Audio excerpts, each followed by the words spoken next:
আজি চতুৰ্থ দিনৰ সামৰণি পৰিলে। অহাকালি আমি নাহৰকটীয়াৰ পৰা ৰাজগড় হৈ মৰাণলৈকে যাত্ৰা কৰিম। পঞ্চম দিন হ'ব। তাৰ পিছদিনা সৰু পথাৰৰ পৰা গোলাঘাট, তাৰ পিছদিনাখন তিনিচুকীয়া জিলাত আৰু ফাইনেলি বৰপেটা আৰু নলবাৰী জিলাত। 9 তাৰিখলৈকে আমাৰ এনেকৈ চলি থাকিব। ৰাইজৰ ভাল ধৰণৰ উৎসাহ। মই ৰাইজে যি ধৰণে আশীৰ্বাদ দিছে আমি ভাবিবই পৰা নাছিলোঁ। যাত্ৰা আৰম্ভ কৰোঁতে দিলীপ শইকীয়া আৰু মই যেতিয়া যাত্ৰা আৰম্ভ কৰিছিলোঁ আমি ভবা নাছিলোঁ যে ৰাইজ এনেকৈ ওলাই আহিব।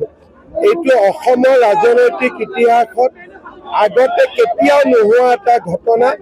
অসমৰ ৰাইজক মই মোৰ কৃতজ্ঞতা জনাইছোঁ, ধন্যবাদ জনাইছোঁ। অনাগত দিনতো দিনে নিশাই ৰাইজৰ হৈ কাম কৰাৰ প্ৰতিশ্ৰুতি দিছোঁ।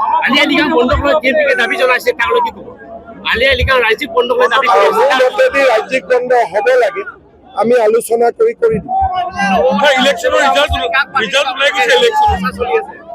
ৰিজাল্টটো আৰু ৰাইজে দিব, কিন্তু আশীৰ্বাদ পুৰা দিছে। ভোট দিয়া নিদিয়া পিছৰ কথা, আশীৰ্বাদ পুৰা দিছে। আলি আই লৃগাঙৰ ৰাজ্যিক বন্ধ হ'ব লাগে, মই কৰি আছো ব্যৱস্থা। আমি 2টা ৰিজাৰ্ভ, এটা নন ৰিজাৰ্ভ। গতিকে আমি চেষ্টা কৰিম যাতে অসংৰক্ষিত এজন প্ৰাৰ্থীক আমি দিব পাৰোঁ।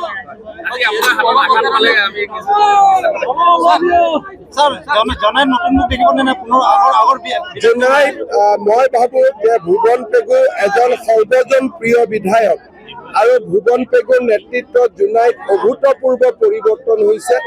টিকেট পাৰ্লিয়ামেণ্টাৰী বোৰ্ডে দিব, কিন্তু মোক যদি সুখ দিয়ে আপোনালোকে জোনাইৰ বিধায়ক কোন হ'ব লাগে, মই ক'ম ভুৱন পেগু হ'ব লাগে। যিকোনো খবৰৰ বাবে যোগাযোগ কৰক আমাৰ এই নম্বৰত 9181 307 221।